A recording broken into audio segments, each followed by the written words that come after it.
Oh, you're here. Good. I've got another betrayal story for you. Sit down. I used to think my father was the kind of man history would remember fondly. But the night I realized his past wasn't what he claimed, I learned some truths don't free you. They burn everything down. My name is David Carter. I'm 28, and I teach history at the same high school I once sat in as a kid. It's not a glamorous life, but I love it. Teaching students how to piece together the past, how to chase down stories buried in dusty archives, feels like passing on something important. I always told them that history isn't just dates and wars. It's family, the bloodline stories, the migrations, the truths people carry or bury. I believe that when you know where you come from, you know who you are. That was before my own family tree splintered beneath me. The first crack came years earlier, when I was 12. I was in the garage, hunting for an old baseball glove, when I found a locked metal box tucked beneath a workbench. It wasn't much bigger than a toolbox, heavy, with a keyhole that seemed out of place in our messy, ordinary garage. I dragged it into the light, curious. My father caught me before I could touch it. His face twisted with a look I'd never seen before. Not anger, not disappointment, but something closer to fear.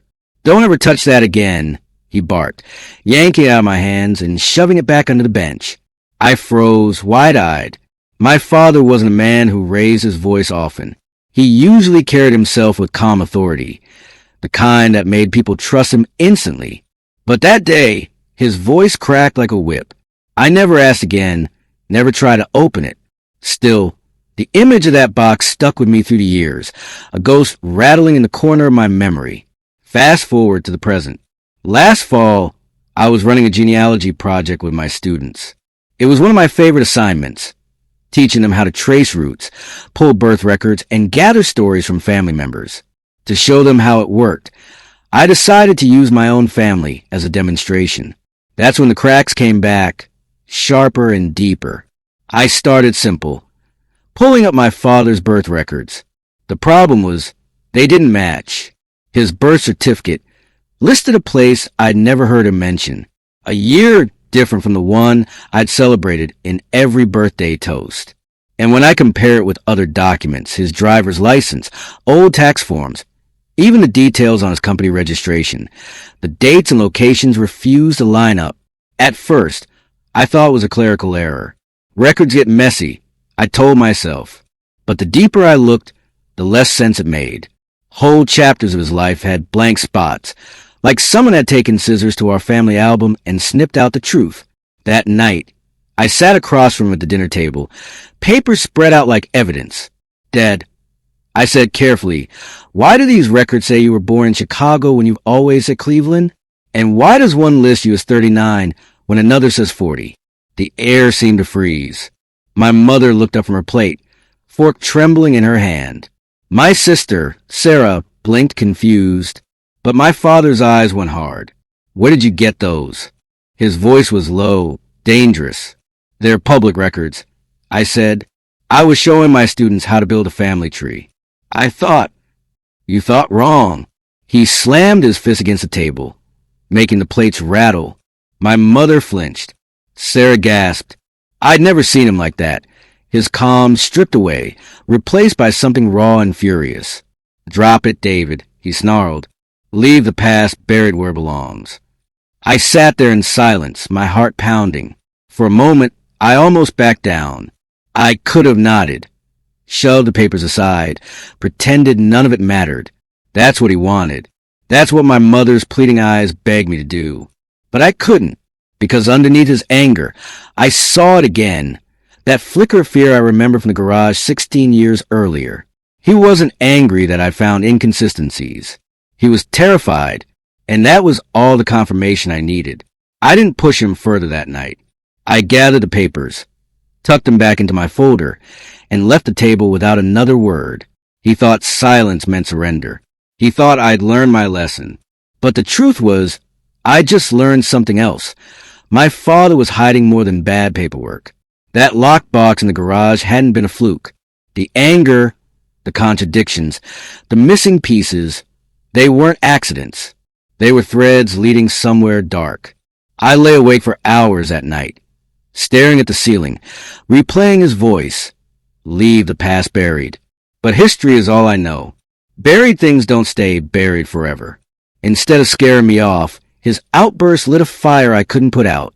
If my father was hiding something, I was going to find it, no matter what it costs. My father's fury didn't silence me. It made the cracks louder. When you spend years teaching students to dig through archives, to compare sources and cross-check details, you can't just shrug off inconsistencies. They itch at you. They demand answers. That's what happened to me. Every time I tried to sleep, I heard his voice echoing, leave the past buried. But the more I turned it over my mind, the more I knew he hadn't been protecting me. He'd been protecting himself. So I went back to the beginning. Archives, public records, town registries, places most people never bother looking. I spent hours at the county office, scrolling through scanned documents until my eyes burned. Names, dates, property lines, all the dull details most people overlook. But patterns started to form. First, I found a company name I didn't recognize. Then another, shell companies, technically registered to my father, but without employees, without real addresses. On paper, they existed. In practice, they were empty shells. And yet, money flowed through them. Steady, quiet siphons pulling from accounts I couldn't trace. At first, I thought I was reading it wrong. I called Paul my closest friend since college. He worked in IT, the kind of guy who could tear apart a database for fun. One look at the paperwork I'd copied, and his expression shifted. David, this isn't sloppy bookkeeping, he said. This is laundering. Someone's moving money on purpose. My stomach sank. The deeper we dug, the more obvious it became. Property deeds scattered under different names. False identities, all tracing back to addresses connected to my father. I held one deed in my hand, staring at a signature that wasn't his, but I'd seen that handwriting before. He hadn't even bothered to disguise it well. At home, I tried to hide the research. Late nights with documents spread across my desk, the faint glow of my laptop lighting up the walls. But Maria, my mother, wasn't blind. She'd passed by the study, see me bent over files, my coffee going cold, and her face would pale. David, she whispered one night, standing in the doorway, please, don't do this. I looked up, startled. Don't do what? Don't dig. Your father has worked hard for this family. Whatever you think you're finding, it'll only hurt us. Her voice shook, and for the first time, I saw fear in her eyes. Not just fear of losing him, but fear of what would happen if the truth came out. She wasn't asking me to stop for his sake. She was asking me to stop for hers. But I couldn't. I tried to reassure her. Mom, if there's nothing to hide, there's nothing to worry about. She didn't answer. She just closed the door softly and walked away. The sound of her footsteps down the hall felt heavier than any file I'd uncovered. Paul pushed me further. He set up tools I didn't even understand, combing through digital trails, old tax filings, and cross-reference IDs. One night, he called me at 2 a.m. "You'd better sit down," he said. He'd found tax documents that should have been filed but never were, missing filings from the companies tied to my father. Millions of dollars unaccounted for. It wasn't sloppy mistakes. It wasn't carelessness. It was deliberate. I remember staring at the screen, my pulse hammering. My father, the man who taught me honesty, who lectured me about integrity, who I once thought would be remembered as a pillar of our community, was a liar. Worse than a liar. He was siphoning money through shadows, building an empire of deceit under the same roof where I grew up. I want to confront him right then, slam the evidence on the table, and demand answers. But I thought of his face when I asked about the records, the sudden, violent anger.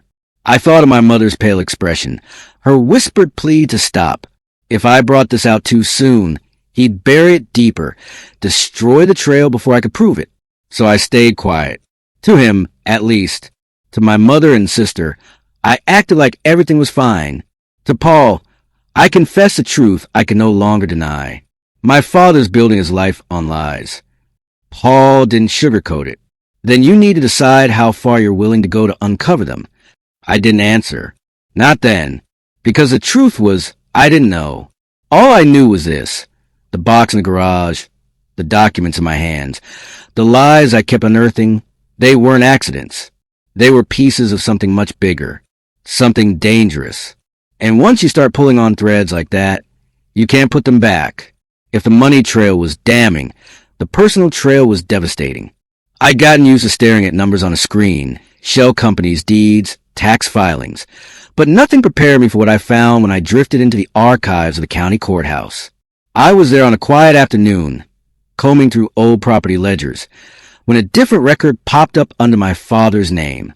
At first, I thought it was another fake identity, another alias he used for business. But no, the name was his, the date was his, and right beneath it, in faded ink, was something I couldn't believe: a marriage license. My father had been married before my mother. I sat there frozen, the paper trembling in my hand. Thomas Carter, age 22, is married to a woman named Linda Cooper. The date stamped across the top was nearly a decade before the wedding photos that hung in our hallway. I flipped the page. My chest tightened as I saw another document stapled to it: court filings, custody disputes, child support agreements. My father hadn't just been married. He had a child. I ran my hand down the page, reading words that blurred together. Failure to appear, support unpaid, custodial rights terminated. It felt like someone had kicked me in the ribs. The man who raised me, who taught me how to ride a bike, who told me every night that family was sacred, had already abandoned one family before us. I copied everything I could get my hands on. That night, Paul came over and helped me track the threads. We ran the mother's name through databases, cross-reference addresses, and pulled up property records. That's when I saw it. A current address, only 2 towns over, tied to someone named Aaron Cooper. The name alone was a punch. "Aaron, that's a son," I whispered. Paul leaned back in his chair. "David, if this is real, then you have a brother." I wanted to deny it.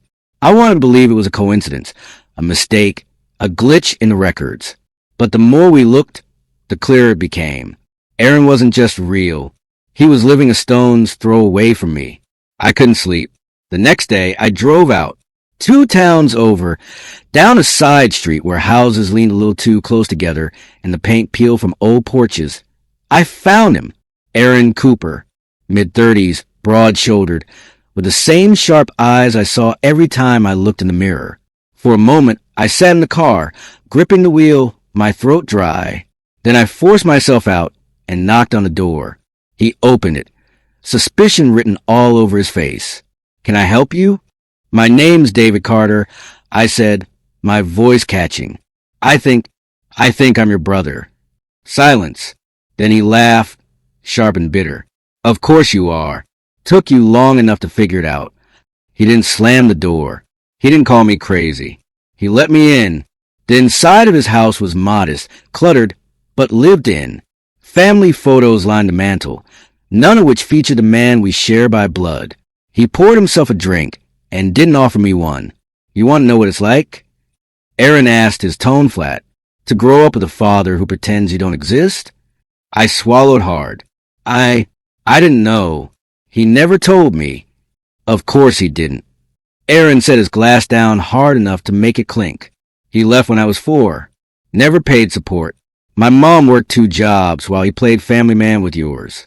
You know what's worse than being abandoned? Being erased. He didn't just leave us.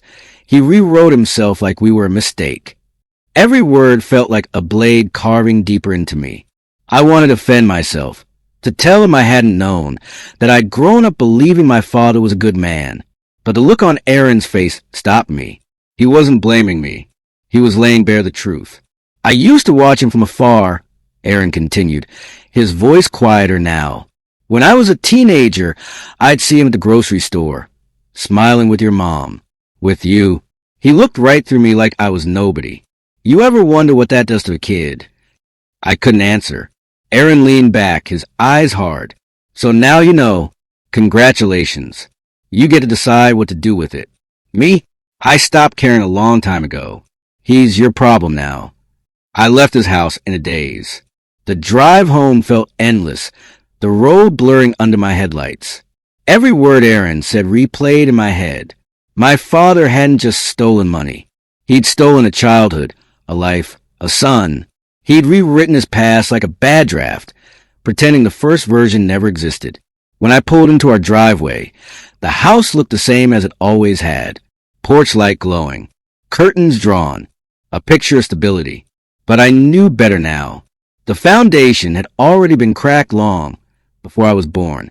I sat there in the car, gripping the steering wheel, my chest tight. The truth hit me with full weight. My father didn't just hide money. He erased a life. The deeper I dug, the more resistance I faced, not just from my father, but from the people who still loved him. Word must have spread, because the first confrontation didn't come from my dad. It came from Uncle Robert. He showed up at my place one evening, unannounced, his heavy frame filling the doorway like a storm cloud.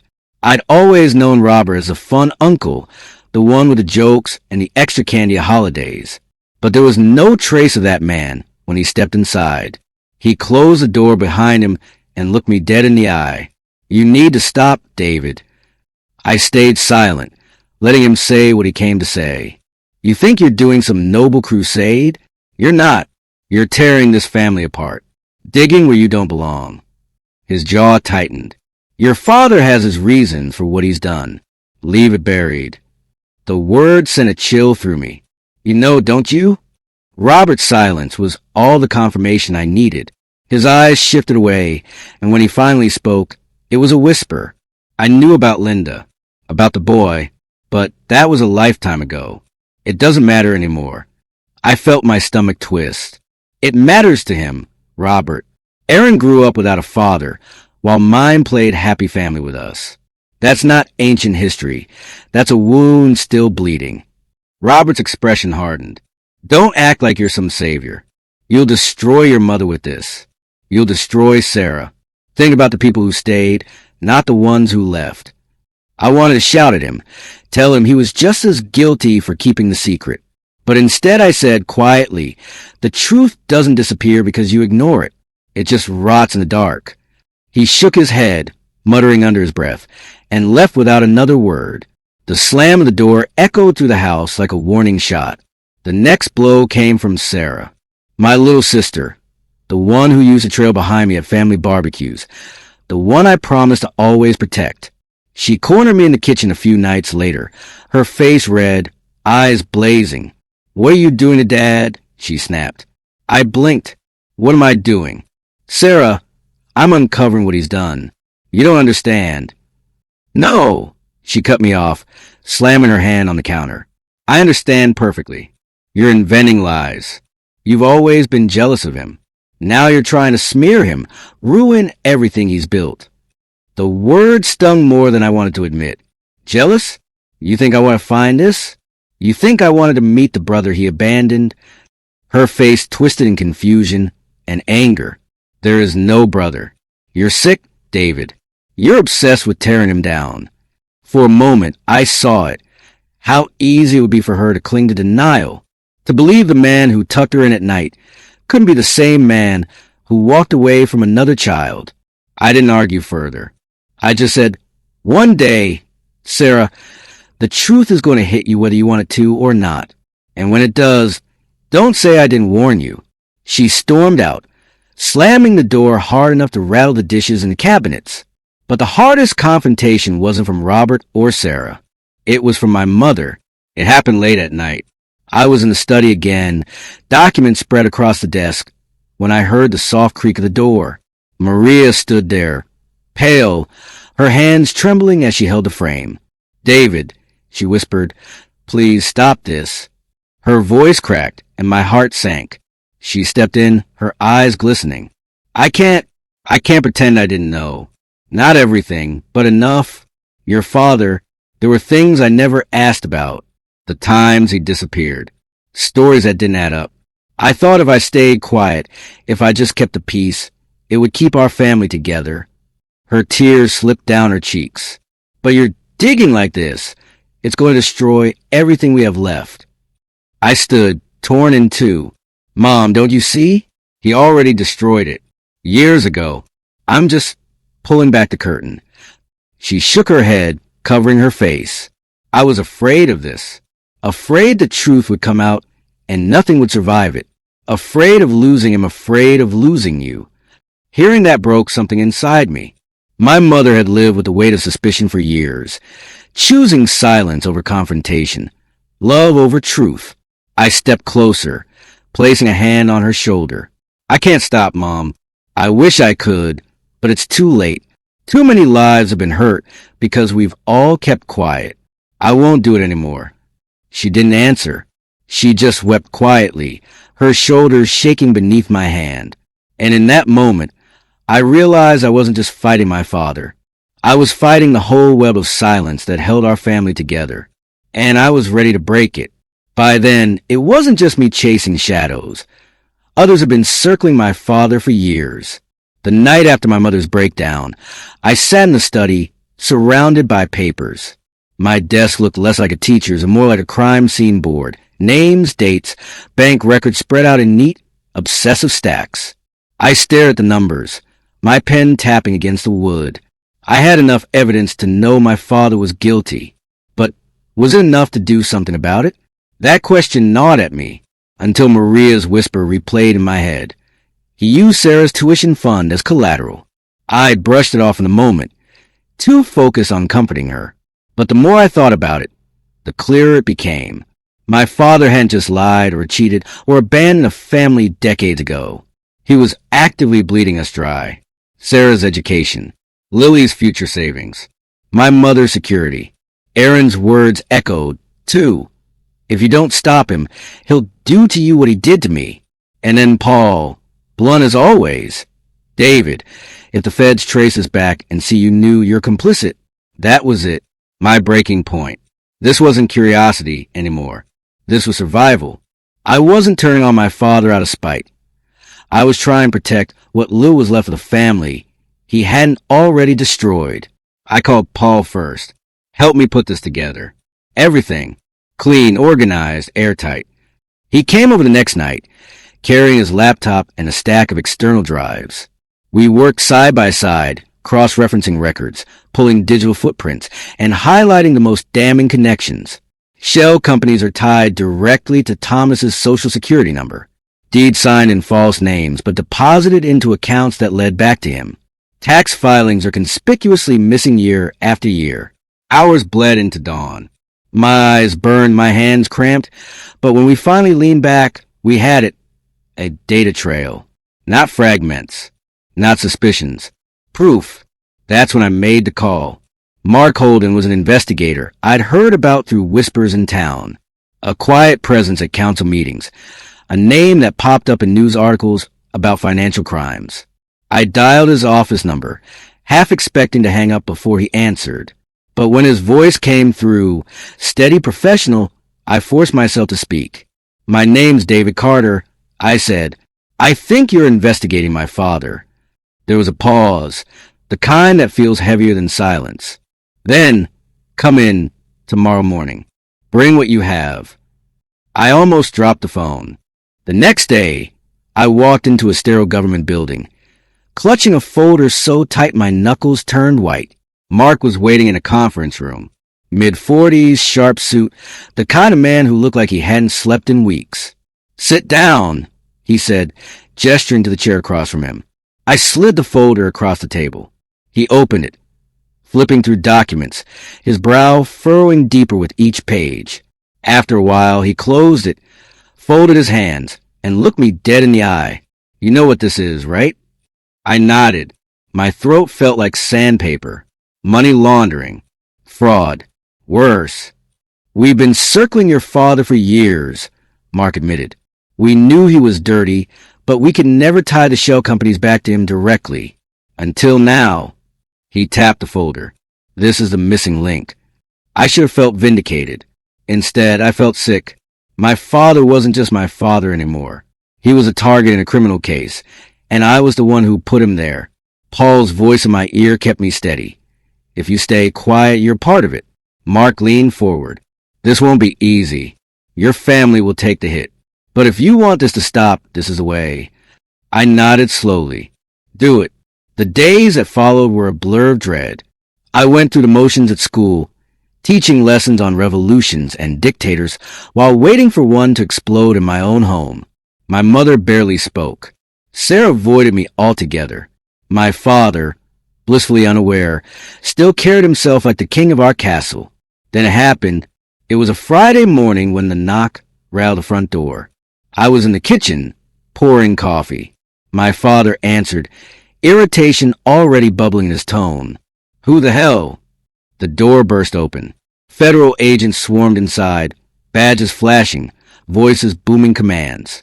Thomas Carter, you're under arrest for fraud, tax evasion, and money laundering. My mother screamed, collapsing onto the floor, sobs racking her body. Sarah clutched her, tears streaming down her face, confusion and rage twisting her features. I stood frozen as they cuffed my father, his hands behind his back, his suit disheveled for the first time I could remember. His eyes scanned the room until they found me. And then he knew. The look he gave me wasn't confusion. It wasn't betrayal. It was pure hatred, like I had ripped away his mask and left him naked in the firelight. You, he spat, voice low, venom dripping. I didn't answer. As they dragged him out, Sarah turned on me, her face twisted in anguish. You did this. You destroyed our family. Her words hit harder than any blow. My mother's sobs joined hers, a chorus of grief that cut deeper than any agent's command. I wanted to scream back that I hadn't destroyed anything, that I'd only exposed what was already broken. But the words died in my throat, because in that moment, standing in the wreckage of my family, I wasn't sure she was wrong. After the raid, silence filled the house where laughter used to live. Days bled into nights without a word spoken at the dinner table. My mother barely left her bedroom, blinds drawn, her sobs muffled through the walls. Sarah didn't look at me, didn't acknowledge me when we passed in the hall. I'd lost count of how many times I opened my mouth to explain, to tell her I hadn't destroyed the family.